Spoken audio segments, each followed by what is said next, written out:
Hello everyone, my name is LaPrecious and welcome to my channel, Let's Talk with LaPrecious. So today I will be talking to you all about the premiere episode of Cartel Crew that premiered on VH1.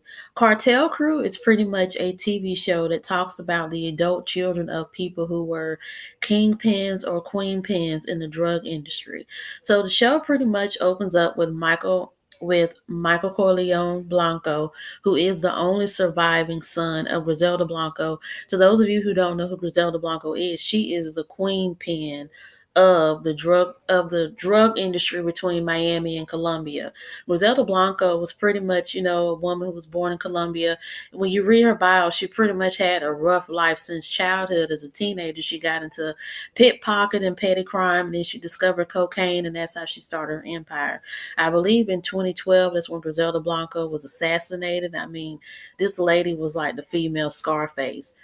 Scarface, he was making money, buying houses, had the women, had drugs, everything. But Griselda Blanco, she lived her life through the blaze and through the craze, and that's how she died. So, like they say, you live by the gun, you die by the gun, and she did. And the thing about Griselda Blanco is that she's seen not only as a heroic figure in the cartel world, but she's seen as an icon as well, because I don't think that there's ever been any other woman as ruthless nor as rigorous in the drug world as Griselda Blanco. So that's why she's so well known. And I'm happy that they have somebody of some significance or some importance on this show, because I believe that Michael Corleone is going to hold the weight and the bulk of the show due to his mom's legacy and due to her name being so big amongst the cartel. So I pretty much see this show focusing mainly on him and just sprinkling around the other cast members as the show goes on.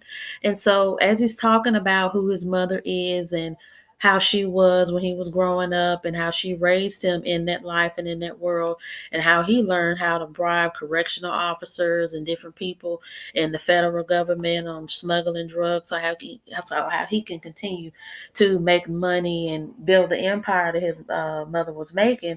Then he also talked about after, getting hit with some drug charges himself, and that's why on the show he was on probation. He wants to change his life around. He says he wants to get into legitimate business endorsements and legitimate business for himself. And he also wants to be a good man to Mari. Mari is never really given a title by him because he didn't say whether they were married or just in a relationship or what. So I'm just going to say they're just in a relationship. And so he pretty much talked about being a good man to her and then being a good father to his daughter, because we know who Marie is, but his daughter's face was blurred out and they didn't even give a name. So I guess he wants that to remain private but public at the same time, since the little girl was on the show.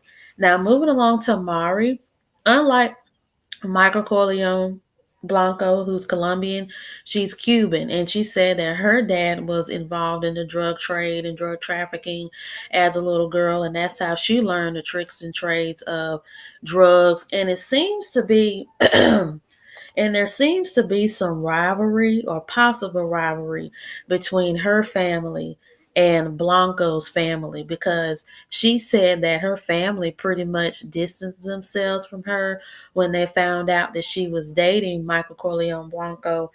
And I don't know these people personally. They know each other, they know themselves, so they can probably give a better account as to why their parents or family members feel the way that they do about each other. But I believe that Marie's family may be against her dating Michael Corleone Blanco, because they may because I believe that his mother may have rubbed someone the wrong way in Marie's family, or they may have been rivals in the drug industry, because a lot of times in these crime mob families or in these cartel families, they're either close because they have that alliance with each other, or they're either rivals because they have that competition with each other, and they have to keep the turf separate in order for this family to keep making money and keep having notoriety, and so that this family can keep making money and have notoriety, and so the two won't collide. And then, business goes down, notoriety goes down, and there's just too much competition to the point where it causes a lot of animosity. So I think that's the only reason why her family would be against her dating Michael Corleone Blanco, because it doesn't make sense that you have a problem with your daughter dating the son of a queen pin when you're a kingpin yourself. So that's my only take on that. Now, moving along to Cat Tattoo Baby. Cat Tattoo Baby is not that unfamiliar to reality TV because she did make an appearance on Black Ink Crew New York. I believe it was two, maybe one or two seasons ago, because I think it was when, Black Ink Crew New York had came down to Miami, and Caesar had actually brought out Tattoo Baby, and I think you might have met her in the club, or they might have met at a tattoo function or wherever they met. But she did make an appearance on the show as someone who was a possible date or fling or whatever they had going on. She's known to a lot of us who are very intrigued in reality TV. So I would say this is the second appearance that Tattoo Baby has had on VH1, a reality TV show, but now she has that platform where she can pretty much tell her story.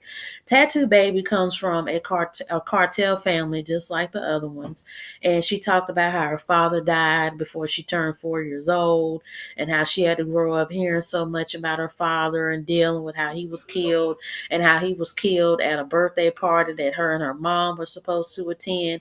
And I believe her father was set up, because usually in situations like that, when your father is in the drug industry and he knows a lot of people, and there may be some people mixed up or mingled in that don't like the people that are rolling with your father, a lot of times they'll invite people out to places where they'll set it up as a party that's welcoming for their crew, but it's really a setup to kill them.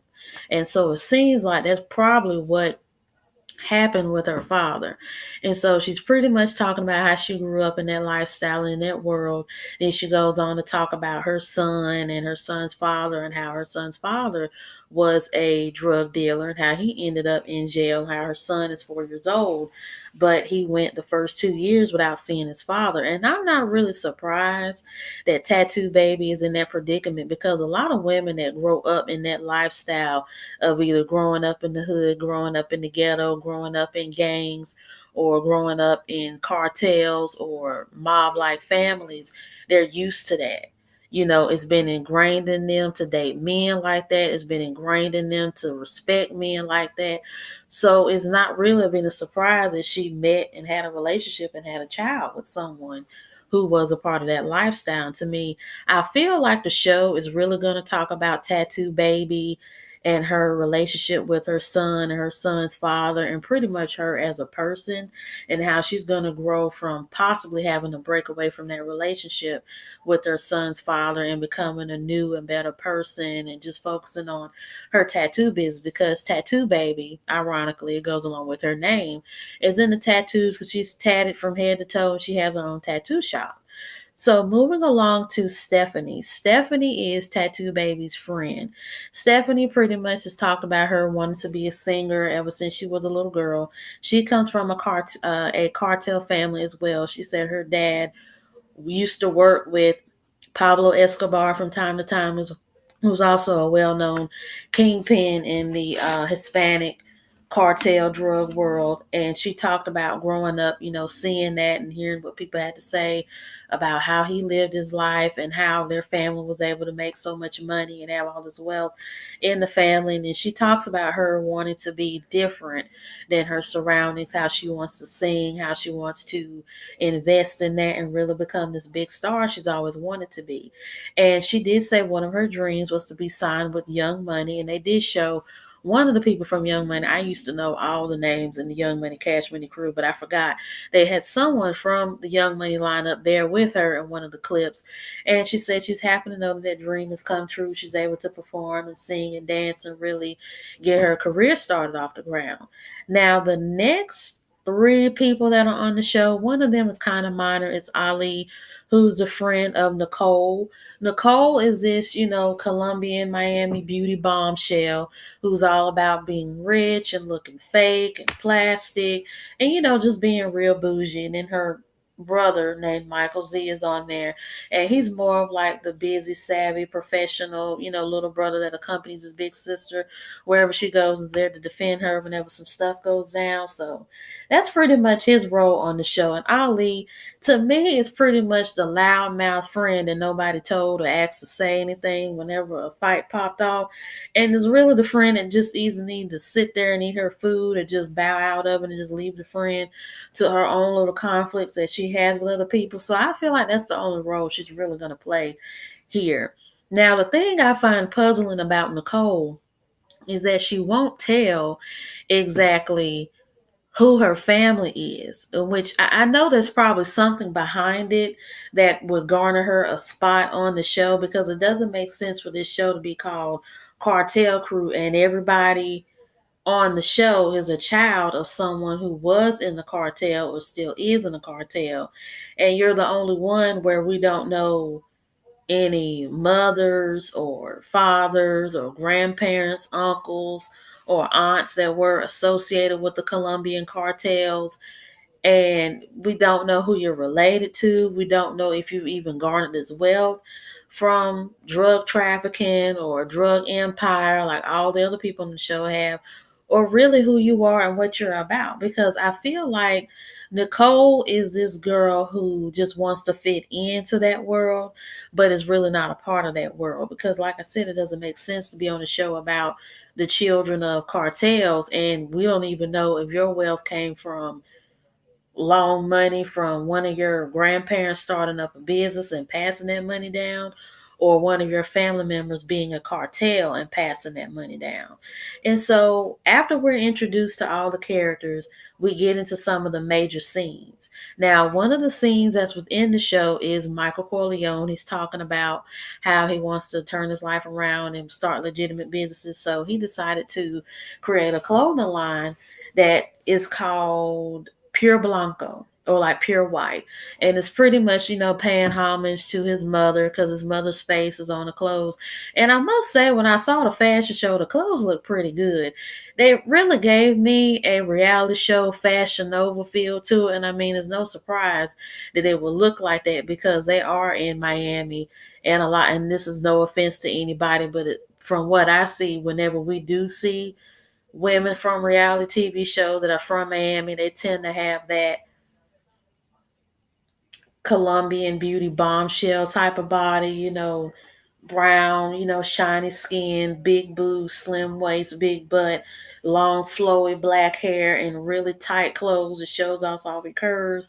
And I really wasn't surprised that his clothes had mimicked that style that we're so used to seeing on Instagram. But I will say his clothes did look really good. I did like some of the pieces. I really didn't like the one that had the gun straps, up here, or the ones that had the gun straps on the pants. Some people may like it. I don't, because I don't want to look like I'm on my way to a rodeo every time I go somewhere in those pants. But overall, it's pretty good that he's trying to turn his life around. He's actually doing something with his family name and is trying to take it from that bloody, gun-ridden cartel history and make it into something that's legitimate, that's for everybody instead of just a certain amount of people. And I also liked how he was, talking to the radio station host, because the radio station host did ask a lot of questions, because I'm sure that a lot of rappers, and I felt like this conversation was really interesting because I'm sure that you have a lot of rappers and a lot of other entertainers that get asked these questions by how can you live this lifestyle in glory knowing that what your mother, because this is, Michael Corleone's mother, even though he played a part in it too, but it was still her empire that started it all.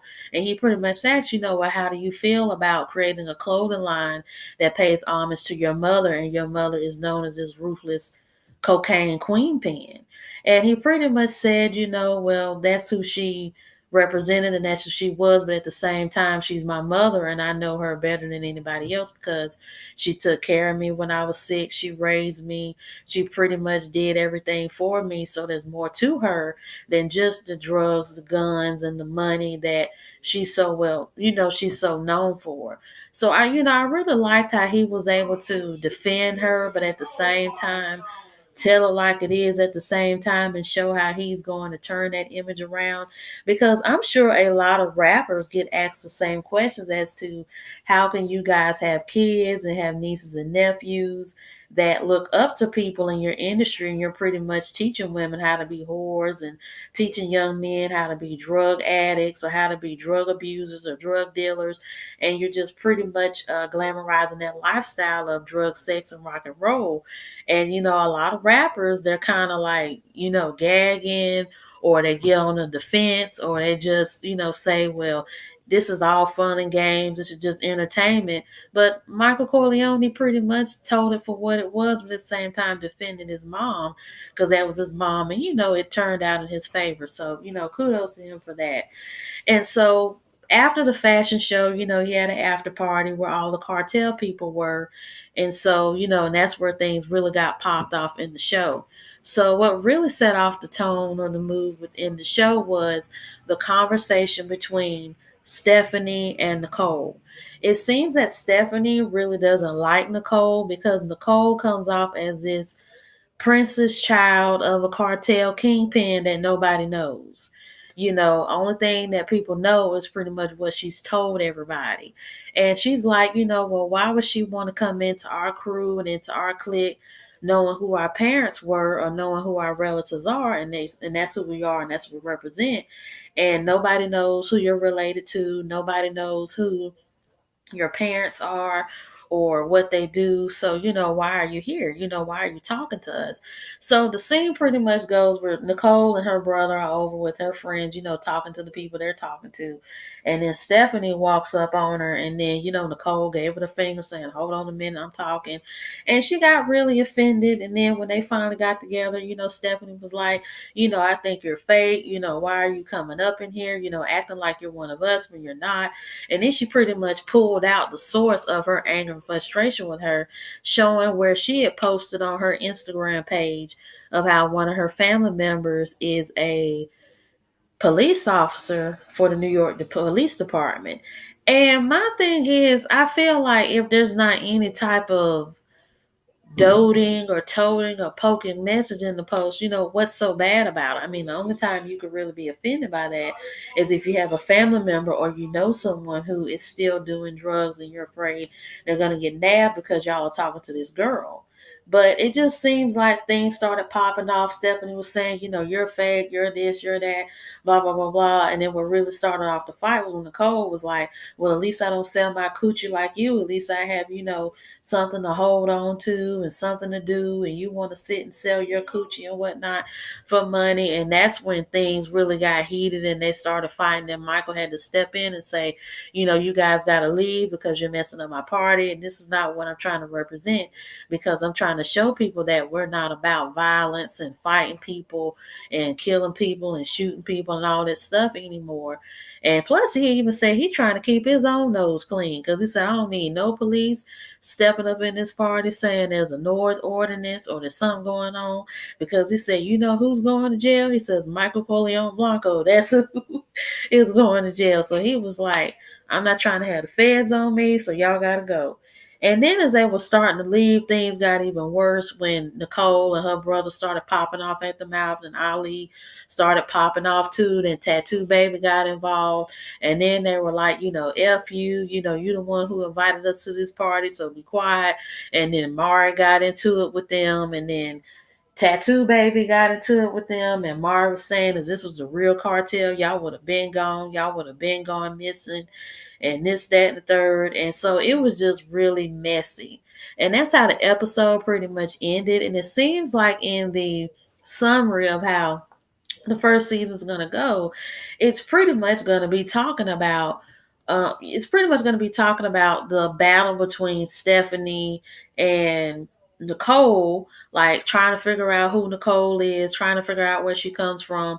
And then the show is going to take place in Miami and Medellin, Colombia, which is where a lot of them seem to be from. So I guess it's going to try to go back and and trace some of the roots of Nicole's family so she can find out where she's from and who she's about and what was it that was so bad that her parents didn't want to tell her when it pertained to their family wealth. But to sum up the whole episode into, I don't really want to sum up the season because you know how VH1 likes to edit things when they do the summary of the shows, making it look like that's all there is to it, but you won't know the whole story until you watch each episode. I want to say on a scale of 1 to 10 for this first episode, I'm going to give it a 6.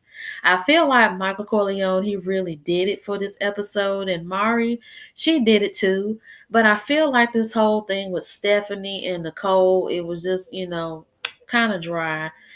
And I just really feel like the two people that are gonna have the stance and the stamina and the dominance on the show is gonna be Michael Corleone because he's Griselda Blanco's son, and it's gonna be Tattoo Baby because I really can't see her being with her son's father that long.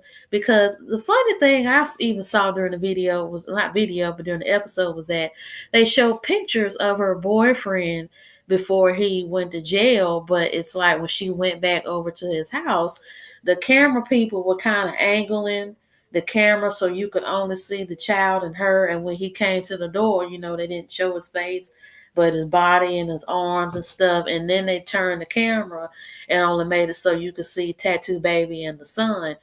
And so, I'm not understanding, like, you're not showing your face and we've already seen you, but there could be, more to the story that due to him being in jail for drugs and him getting out, there may be somebody looking for him or wondering, where he stays because he may be afraid of retaliation. And they probably told the camera people, not to show too much. So that's my only take on that situation. But I really do feel like Michael Corleone is really going to get the breakthrough that he wants from breaking away from that violent image that his mom set the tone for being a queen pin. And I feel like Tattoo Baby is going to become independent and kind of leave, a lot of that stuff behind, like her child's father not being there and not being around to help her and not changing and not being a better person. And then I also feel like this is going to be a breakthrough for Nicole because based off of Nicole's bio snippet that she gave during the show, she pretty much said that while she was in school, people treated her like dirt. They picked on her because of her body, they picked on her because of her nose, and her solution was to get a whole bunch of plastic surgery done so that she wouldn't be picked on anymore. But based off of living life, what I've learned, you can get all the plastic surgery in the world, but you really won't be complete until you complete your heart because anybody can get plastic surgery. You can get your nose fixed, lips done, breast, butt, boobs, whatever, and look good and be pretty and whatnot. But if you don't fix what's going on in here, none of this is going to matter.